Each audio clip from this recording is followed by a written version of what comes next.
Me apasiona la apologética y puede que en gran medida sea porque tengo una debilidad espiritual. No soy capaz de creerme todo lo que leo en la Biblia sin cuestionarme a la vez su validez racional.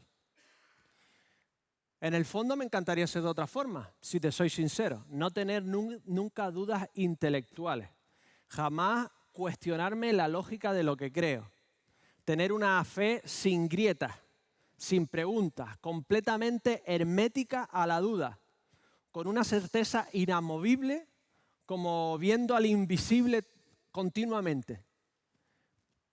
Pero a mí no me pasa.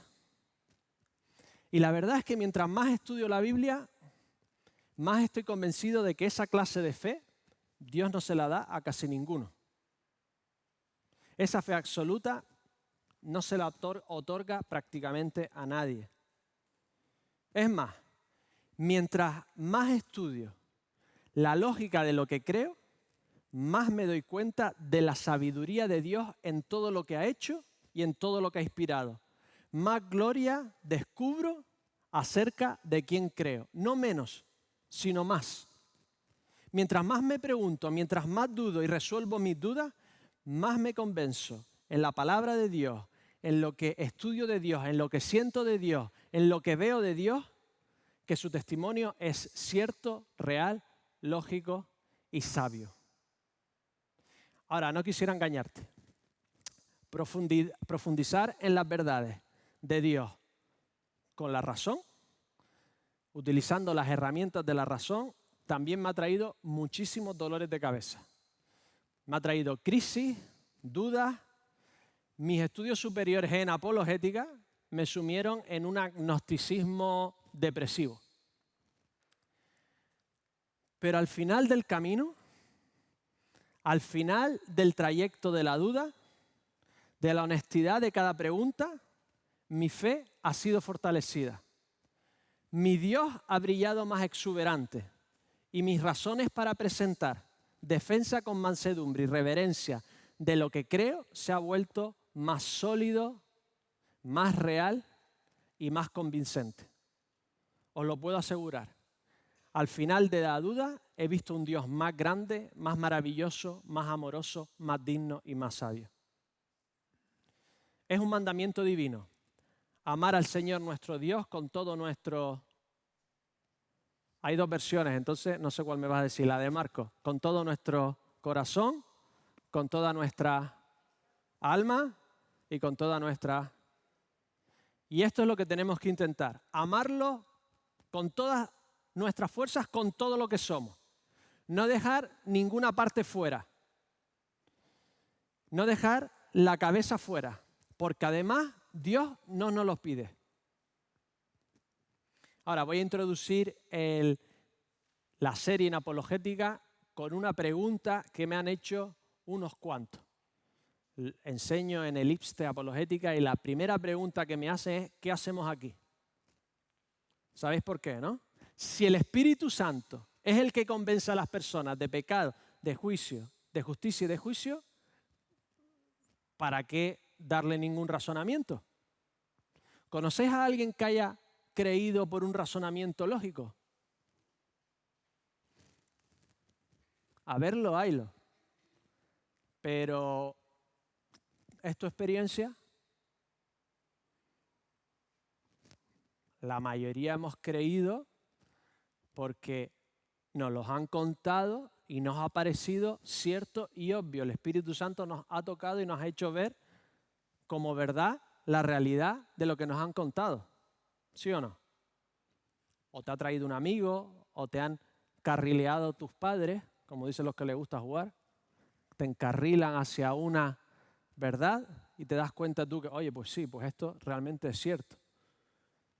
Entonces, ¿para qué utilizar argumentos? ¿Para qué intentar convencer con palabras? ¿Para qué intentar quitar prejuicios de las personas o contestar preguntas que tienen? Simplemente háblale de la palabra de Dios y se acabó. Además, cuando nos metemos en apologética empezamos a intentar contestar preguntas un poco difíciles. ¿Por qué el Señor hizo los mosquitos? Eso me preguntó mi hija. Esa no es difícil. Es difícil como... Bueno, también es difícil. Como... ¿por qué el Señor permite tanto mal? Y hay un versículo que dice, Deuteronomio 29, 29. Las cosas secretas pertenecen al Señor nuestro Dios, mas las reveladas son para nosotros y para nuestros hijos. Dejaros de comerte la cabeza con tantas preguntas y ten fe. ¿Sí o no? ¿Lo hemos oído? ¿Lo hemos dicho? ¿Nos los han dicho? Además, Romanos 10, 17, la fe es por el oír y el oír por la palabra de Dios. Predica el Evangelio, déjate de monserga y dediquémonos a transmitir el Evangelio. Se acabó. En realidad es hasta más fácil. Yo le digo a todo el mundo, Juan 3:16, ¿crees o no crees? Ya está, es cosa tuya. ¿Vale? No me tengo que empeñar en convencerte de por qué Dios hace esto y permite, y por qué, cómo se vive, y por qué tienes que hacer estas ciertas cosas que no hacen los demás. Y... Le dices el Evangelio, ¿crees o no crees? Juan 16, 7 al 8. Pero yo os digo la verdad, os conviene que yo me vaya, porque si no me voy, el Consolador no vendrá a vosotros, pero si me voy, os lo enviaré. Y cuando Él venga, convencerá al mundo de pecado, de justicia y de juicio. ¿Quién es el que convence? El Espíritu Santo. ¿Para qué meternos en esta serie de apologética e intentar contestar estas preguntas? Escucha el testimonio del doctor Rich Sublita, profesor de neurociencia de la Universidad de Georgia, en Estados Unidos. Del 2009 al 2011 fue activista de la Asociación Atea de la Universidad de Georgia. Ahora se llama Asociación Secular de la Universidad. Y promovía el ateísmo, el secularismo, y lo que hacía era evangelización atea, convencer a los estudiantes y a los profesores de que no existe nada, que lo único que existe es lo que la ciencia puede estudiar, que lo único que hay es lo físico y nada más. Dejaros de gastar dinero en teología y en filosofía y en otras historias, que lo único que existe es lo que la ciencia puede demostrar. Pero dice que algo pasó por su cabeza. En Side B Stories cuenta cómo de repente algo empezó a resquebrajarse en su fe atea. Estudiando neurociencia, o sea, haciendo él su trabajo, se dio cuenta de que si solo somos materia, si solo somos cerebro con neuronas, no podemos ser libres, no podemos elegir. Son nuestras neuronas en el subconsciente lo que nos hacen las elecciones por nosotros.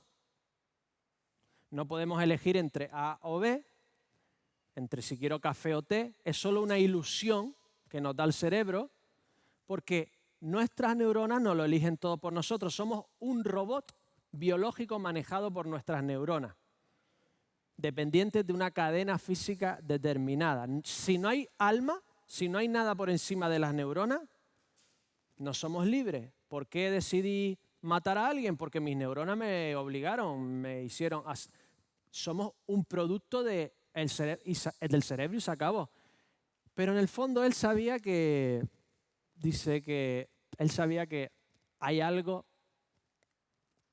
en el que somos capaces de elegir cosas, que somos responsables además de nuestras elecciones, que no podemos culpar a mis transmisores neurológicos. Además, dice, me vino otra crisis atea, porque yo veía, por ejemplo, una persona con parálisis cerebral, evolutivamente hablando, inútil, sin poder hacer nada.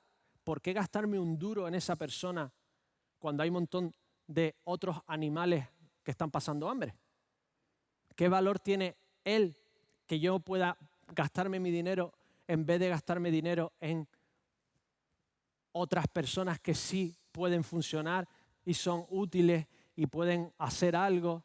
Pero en el fondo él sabía que esta persona con esa parálisis cerebral era tan valiosa como el resto y que tendríamos que ayudar a este y a aquellos también, pero no cuadraba en su versión evolutiva de la lucha del más fuerte, en su versión física total del ateísmo, no cuadraba. Tenía estas grietas en su pensamiento ateo y dice que un día pasó lo inesperado. Dice que su exmujer, que era cristiana, lo invitó al bautismo de su hija. Y él no quería ir porque les molestaba que, sabiendo que era ateo, lo invitaran a algo religioso. Pero dice que para ser amable con su hija, ¿sabéis? estas cosas que pasan, tienes que ser amable con los niños y tal, las parejas. Entonces lo hizo simplemente por ser amable con su hija. Y dice que estaba en la iglesia y que de repente se bautizó la hija, salió y dice que le entró una alegría inmensa de que su hija se había comprometido con Jesús. Dice, es que era inexplicable, no sé cómo me vino esa alegría, es que no sabía de dónde venía ni qué pasaba. Y dice que un día estaba caminando y le vino un pastor y le hizo una encuesta de 7 preguntas. Pregunta 1, ¿crees que hay algo más? Y a todo él contestaba, no lo sé, no se puede saber. ¿Crees que hay algo más después de la muerte? Y él todo, no sé, no se puede saber. Y dice que la última pregunta de la encuesta era, ¿qué crees de Jesús? Y dice que a esa se quedó encallado. Así que el pastor aprovechó y lo invitó a un café. Lo invita a un café y dice que le cayó bien el pastor, le caemos bien a todo el mundo. Y le cayó bien este pastor y empezó a hablar con él y tal. Y le dice, ¿por qué no haces el reto de los 21 días? Me pareció fantástico. El reto de los 21 días. Se supone que en 21 días coges un hábito. Y Juan, el Evangelio de Juan tiene 21 capítulos. Así que le dijo, ¿por qué no te lees un capítulo cada día a ver qué pasa? Y él dice, llegué a casa y no lo quería hacer. Ya había sido cristiano de niño en una familia, ya había rechazado el cristianismo, ahora era profesor de universidad ateo, se había divorciado de su mujer cristiana y no quería saber nada del cristianismo. Pero dice que como que le cayó bien el pastor, dice, pues venga, vamos a hacerlo porque le he dicho que sí a este pesado, ¿no? Entonces empezó a hacerlo, ¿vale? Empezó a hacer capítulo 1, capítulo 2, y dice que era todo familiar, ya lo había leído, y de repente, el día 11, leyó. Marta le dijo, yo sé que resucitará en la resurrección, se refiere a Lázaro, en el día final. Le dijo Jesús, yo soy la resurrección y la vida. El que cree en mí, aunque esté muerto, vivirá. Rick tenía un problema con la eternidad. A él no le importaba en absoluto que no existiera nada, desaparecer. ¿Por qué? Porque antes de haber nacido tampoco sentía nada. ¿Qué pasará después si no hay nada? Nada. Pero cuando veía a sus hijas, dice que le fastidiaba muchísimo que fuese el mismo destino para ella. Y que cuando leyó este versículo, de repente se dio cuenta que creía que Jesús era la resurrección para él y para sus hijas. Y de repente todo cambió. Ahora Rick es apologeta en su universidad, intenta convencer a los estudiantes y a los profesores de que Jesucristo de verdad existe. Dice él, antes era un tío agradable, pero vivía única y exclusivamente para mí. Ahora vivo para Cristo y para los demás. ¿Cómo pasó el cambio? ¿Cómo convenció el Espíritu Santo a Rick de pecado, de justicia y de juicio? No lo hizo de la nada, no se le apareció de repente en el camino de Damasco. No le cayó un rayo. Empezó a trabajar a través de sus grietas intelectuales, de la inconsistencia, de su cosmovisión secular y atea, para ir dándole una alegría increíble en algo tan extraño como el bautizo de su hija, hasta que de repente, leyendo la palabra de Dios, fue convencido por el Espíritu Santo de que Él existía y se quería relacionar con Él. Cuando venga el Espíritu de verdad, Él os guiará a toda la verdad. El Señor utiliza argumentos racionales. El Señor utiliza la lógica, el sentido común para quitar esos pensamientos, esos prejuicios, esas cosas que te impiden ser tocado por el Espíritu Santo, que te hacen rechazar todo de Dios. Y el Señor utiliza esas cosas en muchos, no en todos. Otros hemos creído por otras razones. Pero en muchos utiliza el Espíritu Santo la apologética, el raciocinio, los argumentos para convencerlos de pecado, de justicia y de juicio. Nosotros, ¿por qué sabemos que Dios es real? Romanos 8:16, el Espíritu mismo da testimonio a nuestro espíritu de que somos hijos de Dios. Sabemos porque el Señor nos lo ha hecho saber, pero ¿cómo lo demostramos a los demás? Aquí nos decía, hay una diferencia entre saber la verdad y demostrársela a los demás, transmitirla a los demás. Una cosa es lo que sabemos porque nos toca el Espíritu y otra cosa es cómo se lo transmitimos a los demás para que el Espíritu lo toque también a ellos.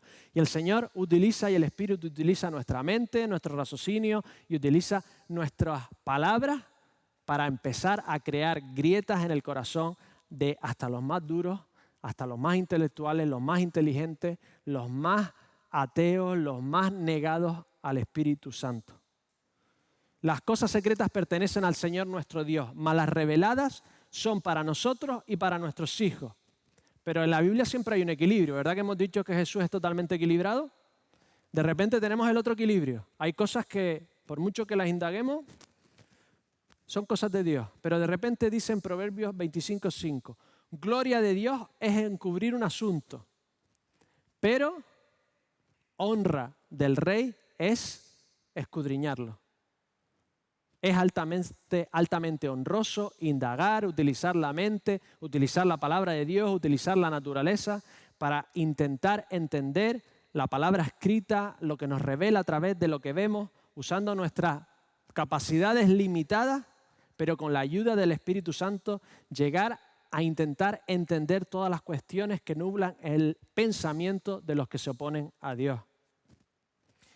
Pero esta ni siquiera es la motivación más importante. ¿Verdad que queremos ser como Jesús? Sí, ¿verdad? ¿Cómo contestaba Jesús a sus haters? Me estoy actualizando aquí, ¿eh? Aquellos que no hacían preguntas honestas a ver qué es lo que pasaba con esto. No, aquellos que iban a atacarlo, a clavarle un cuchillo, a los que iban a por él. ¿Cómo contestaba Jesús? Acompáñame. Mateo 3 del 20 al 27. Puedes abrir Biblia, app, puedes mirar la notificación que te llegó y que estás muerto por mirarla. ¿Vale? Aprovecha un segundito, mírala, apártala. Y ahora abre Marcos 3, 20 al 27. Marcos 3, 20 al 27. Jesús está sacando demonios. Pero claro, lo hace hasta en sábado. Esto no puede ser, no sigue las enseñanzas de los escribas, de los fariseos. ¿Por qué sacas demonios? Y los gobernantes dicen, porque es el príncipe de los demonios. Es el diablo. Esto era tan fuerte que dice que es el único pecado imperdonable. ¿Qué contesta Jesús? Marcos 3:24. Si un reino está dividido contra sí mismo, tal reino no puede permanecer. ¿Qué versículo es ese del Antiguo Testamento? Yo no lo conozco. Eso es una profecía. Pidió fuego del cielo. ¿Qué es lo que hizo? Utilizar un argumento de pura lógica y de puro sentido común. Si un reino se divide contra sí mismo, al final cae. El diablo no es tan tonto como para dividirse a sí mismo. Lo que yo hago es un argumento lógico. Esto es apologética pura. Vente conmigo. Lucas 20 del 19 al 26. La trampa perfecta. ¿Damos tributo a Roma o no? Si digo que sí, todos los judíos me van a ver como un colaboracionista de Roma. Si digo que no, me matan los romanos. ¿Ya lo tenemos? O queda mal con los judíos o lo matan los romanos. Perfecto. ¿Es lícito dar tributo? ¿Qué contesta Jesús? Lucas 20, 25. ¿Lo leéis? Bueno, lo sabéis. Dad a César y a Dios. Argumento del copyright. Ni Antiguo Testamento, ni... No, un argumento de lógica pura. El que hace una cosa es el dueño. Y se acabó. Esa moneda, ¿quién la hizo? Dásela. ¿A ti quién te hizo? ¿A quién te tienes que dar? Pura lógica. Aquí no utilizó Antiguo Testamento. No dejó la mente en un lado.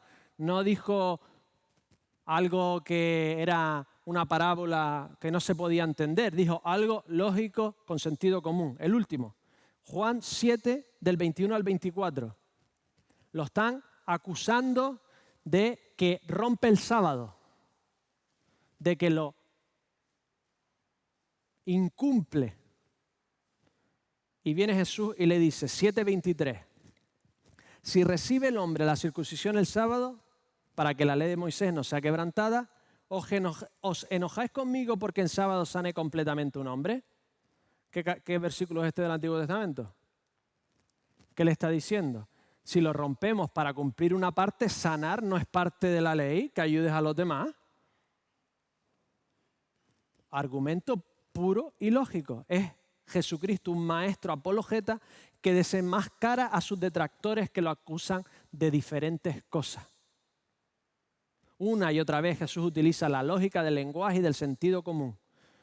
En realidad no es de extrañar, ya que Él sopló la humanidad, el lenguaje, la capacidad de abstracción, de raciocinio. Y por supuesto nadie lo utilizó mejor que Él. Porque, ¿qué tenemos que hacer? 2 Corintios 10:5. Derribar argumentos. No dice creencias, sentimientos o emociones. Derribar argumentos y toda altivez que se levanta contra el conocimiento de Dios y llevar cautivo todo pensamiento a la obediencia a Cristo. La Biblia no nos aparta del pensamiento y del argumento. Es parte de nosotros, es como Dios nos creó, es parte de cómo Jesucristo se defendió, es parte de lo que Él nos ha hecho y de cómo es Él. Porque la fe no es contraria a la razón. No es contraria a la razón en absoluto, por lo menos esa no es la fe bíblica. Abre Hebreos 11. Hebreos 11, vamos a empezar con Noé. Los campeones de la fe, gente que hizo cosas increíbles por fe. Noé, construye un arca. ¿Quién se lo dijo? O sea, a ti te viene Dios y te dice que construyes un barco. ¿Es ilógico? Si no se te aparece Dios, sí, pero si se te aparece Dios, la fe no es contraria a la evidencia, todo lo contrario, es una reacción a la evidencia. Vamos a Abraham. Abraham hace algo increíble. Dios le dice, Abraham no sabía la ley todavía, entonces no sabía lo de no matarás y tal, entonces Dios lo prueba y le dice, sacrifica a tu hijo. ¿Vale? Pero claro, Abraham no lo hace de la nada. Dios se prueba a él mismo y le da una evidencia increíble. Abraham está en un viaje del inserso, y tiene un hijo a los 100 años. Si tú tienes un hijo a los 100 años y Dios te dice que lo mate, dices tú, como dijo Abraham y lo leemos aquí, pues lo resucitará. Si me dijo, no lo hizo de la nada, lo hizo porque vio algo absolutamente increíble. Moisés hace cosas increíbles, pero claro, está en el desierto y ve una zarza con LEDs. No quemaba. Os lo explico después. Le da una serpiente palo y le dice, divide el mar. Vale, pero ¿qué había visto? ¿Quién le había hablado? ¿Por qué creemos la mayoría de nosotros? ¿De la nada? ¿O creemos porque Jesucristo murió y resucitó, lo vieron más de 500, estuvieron dispuestos a morir, lo escribieron, lo pasaron y se lo pasaron a la siguiente generación y la iglesia creció y revolucionó todo el mundo y transformó la sociedad y de repente nos ha dado valores éticos que todo el mundo cree como normales cuando si no hubiese sido por Cristo nadie lo vería como normal y nos lo contó y se lo contaron a mi abuelo y mi abuelo se lo contó a mi madre y mi madre me lo contó a mí y yo lo creí no como algo que se opone a la fe, sino como una consecuencia de la fe. Entonces la fe, según Hebreos, ves las evidencias de lo que Dios ha hecho en otro y de lo que está haciendo a ti ahora y por lo tanto tú tienes esperanza de que Dios hará lo que dice que hará. Esa es la fe cristiana. Esa es la fe cristiana. El ver lo que Dios ha hecho, lo que Dios está haciendo en ti, por lo tanto, predecir, saber, tener la esperanza y la fe de que Dios lo seguirá haciendo y que lo hará hasta el final y que nos llevará a donde Él está y que hará todo lo que ha prometido. No en contra de la razón, sino lo más razonable es creer que Jesucristo resucitó, que ha hecho lo que ha hecho y que ha hecho lo que hizo las personas que nos hablaron y que lo que está haciendo en mí es real y que lo va a hacer hasta el final. Gloria a Dios. Nosotros creemos por los hechos históricos verídicos de la resurrección. Tú estás aquí, yo estoy aquí y no es porque no pensamos, sino todo lo contrario. Porque pensamos con una mente clara y clarividente porque el Espíritu Santo ha apartado las cosas que se oponían a Él y nos ha hecho ver la realidad de una forma clara. ¿Cómo debemos hacerlo? 4 formas en las que tenemos que hacer la apologética, que a partir de la semana que viene vamos a empezar a aprender diferentes argumentos. En los grupos de hogar son 6 argumentos apologéticos. Nunca más vas a hacer un grupo de hogar de apologética. Es muy raro, ¿vale? Así que os animo a ir y a escuchar los argumentos, a estudiarlos, a intentar entenderlos y a intentar ver cómo se puede transmitir a otros. Pero ¿cómo podemos hablarle a los demás? ¿Cómo podemos defender lo que creemos? Tenemos 4. Primera de Pedro 3:15, ¿vale? Es nuestro versículo lema. Nos lo tenemos que aprender. Dentro de 7 semanas se lo tiene que saber todo el mundo. El que no se lo sepa no puede tomar café y además lo tiene que pagar. ¿Vale? O sea, no tomas café e invitas a alguien, ¿eh? ¿Vale? Así que, Primera de Pedro 3:15, nos lo sabemos todos y lo vamos a ir diciendo todos. Dice así: santificad a Dios, el Señor, en vuestros corazones y estad siempre preparados para presentar defensa con mansedumbre y reverencia ante todo el que os demande razón de la esperanza que hay en vosotros. ¿Tenemos que presentar defensa? ¿Sí o no? No nos queda otra. Así que hay 4 formas de hacerlo. Primero, santificad a Dios en vuestros corazones. Haced santo, apartado, que sea lo más importante, lo más santo, lo más bello, a lo que más aspiremos. ¿Y cómo lo hacemos? Según Pedro, os lo explico. Los cristianos están siendo marginados en la época de Primera de Pedro. Dejan de participar en la vida social de Roma, que consiste, según el capítulo 4, en ir a celebrar a los ídolos, hacerlo con borracheras, orgías con prostitutas cúlticas, con todo tipo de desenfreno, abuso a las clases bajas, etcétera, etcétera, etcétera. Y cuando tú no participas con los malotes, ¿qué pasa con los malotes?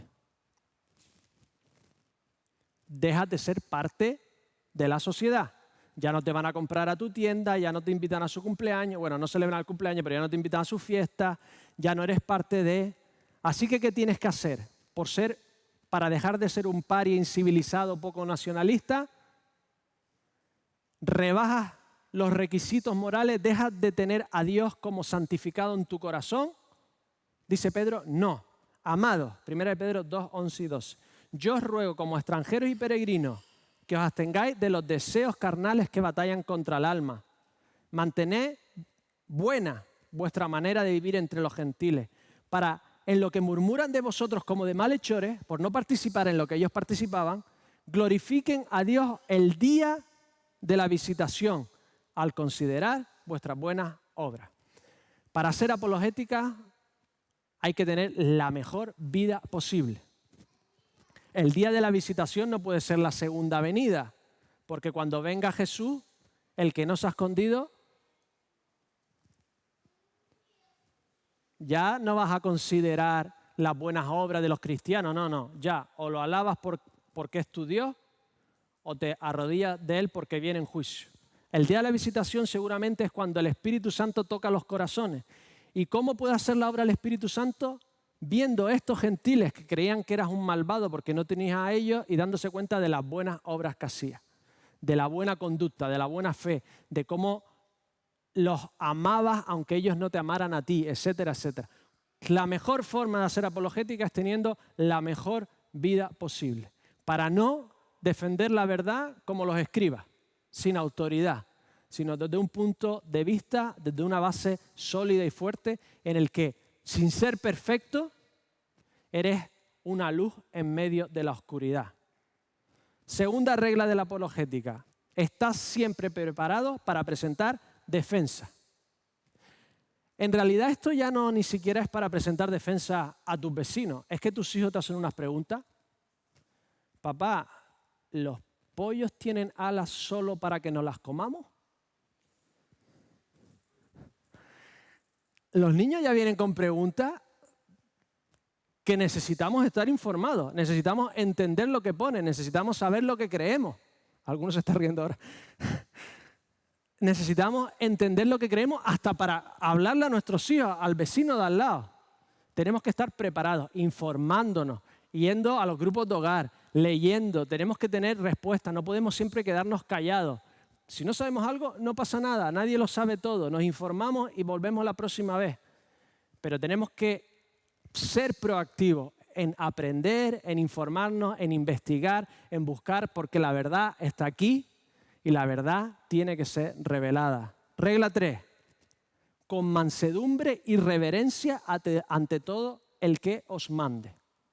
Tenemos que ser como Jesús, ¿no? Jesús coge y crea galaxia, universo, hace que los átomos den vueltas todos los millones y millones y billones de átomos que hay de cada elemento en el sentido que le toca a cada uno, crea todo lo físico, todo lo biológico, y de repente, delante de un sacerdote le empiezan a dar guantazos, escupir, delante de Pilato, lo acusan de ser Belcebú.